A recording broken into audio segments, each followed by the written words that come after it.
Hi friends, இன்றைக்கி மரவள்ளி கிழங்கு வச்சு சூப்பராக ஒரு கொழுக்கட்டை எப்படி செய்யலான்னு பார்க்கலாம். ரொம்பவே ஈஸி. நம்ம மரவள்ளி கிழங்கு வச்சு புட்டு செஞ்சு பார்த்தோம். இப்போ நம்ம கொழுக்கட்டை செய்யலாம். அதுக்கு மரவள்ளி கிழங்கை தோல் சீவிட்டு கழுவிட்டு இந்த மாதிரி ஒரு கிரேட்டர் வச்சு நல்லா துருவிக்கோங்க.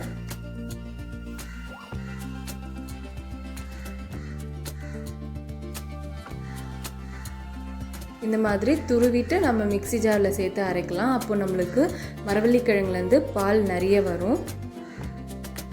இப்போ நல்லா இந்த மாதிரி துருவியாச்சு. இதை இப்போ நம்ம மிக்ஸி ஜாரில் சேர்த்துடலாம்.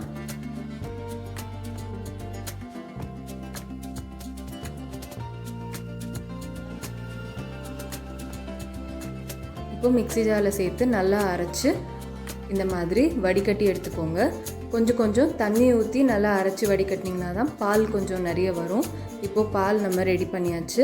இப்போ ஒரு பவுலில் 1 டம்ளர் அளவு அரிசி மாவு, கொஞ்சமாக உப்பு சேர்த்து நல்லா மிக்ஸ் பண்ணிக்கோங்க. 1 டம்ளர் அரிசி மாவுக்கு 1.5 டம்ளர் அளவு மரவள்ளி கிழங்கு பால் சேர்த்துக்கலாம். இது கரெக்டான அளவாக இருக்கும். இப்போது நான் 1.5 டம்ளர் அளவு பால் சேர்த்தாச்சு. இப்போ இதை நல்லா மிக்ஸ் பண்ணிவிடுங்க. மிக்ஸ் பண்ணிவிட்டு கையாலையும் நல்லா பிசைஞ்சு விடலாம்.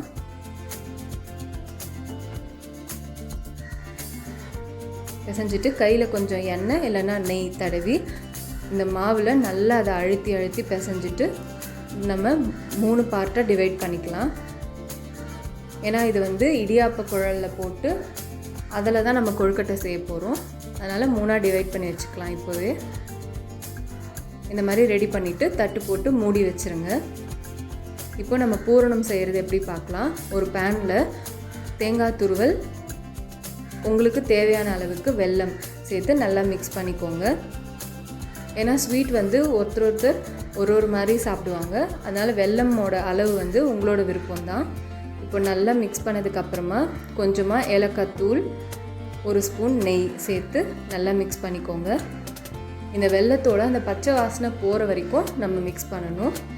நான் போட்ட வெல்லத்தூள் டஸ்ட் எதுவுமே இருக்காது. அதனால் நான் டைரெக்டாக அப்படியே சேர்த்துட்டேன். இப்போ இந்த மாதிரி இடியாப்ப குழலில் எண்ணெய் தடவிட்டு மாவை ஃபில் பண்ணி வச்சுக்கோங்க. அப்புறம் இந்த மாதிரி குட்டி குட்டி வாழை இலை கட் பண்ணி வச்சுக்கிட்டு அதில் இடியாப்பம் பிழிஞ்சிடலாம். இந்த மாதிரி பிழிஞ்சிட்டு பூரணம் நடுவில் நம்ம ஃபில் பண்ணிடலாம். இந்த மாதிரி ஒரு சைட் ஃபில் பண்ணிவிட்டு அப்படியே இலையை மூடிடுங்க. இதே மாதிரி நம்ம எல்லா கொழுக்கட்டையுமே நம்ம செஞ்சிடலாம். இந்த வாழையில வச்சு செய்யும் போது அதோடய ஃப்ளேவரும் நம்ம அந்த கொழுக்கட்டையில் இறங்கி சூப்பராக இருக்கும். இப்போ இட்லி பாத்திரத்தில் கீழே தண்ணி வச்சு நல்லா கொதி வந்ததுக்கப்புறமா இந்த மாதிரி நம்ம செஞ்சு வச்ச கொழுக்கட்டையை ஒன்றா அதில் வச்சிடலாம். ரொம்பவே டேஸ்ட்டாக இருக்கும். இந்த மரவள்ளி கிழங்களோட அந்த ஃப்ளேவரும் நம்மளுக்கு கிடைக்கும்.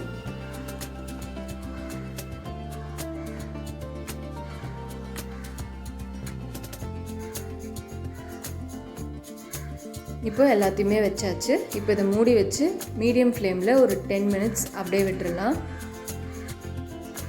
இப்போ 10 மினிட்ஸ் ஆகிடுச்சு. ஸ்டவ் ஆஃப் பண்ணிவிட்டு திறந்து வச்சு லைட்டாக ஆறுனதுக்கப்புறமா இதை எடுத்து சர்வ் பண்ணலாம். ரொம்பவே சூப்பராக இருக்கும்.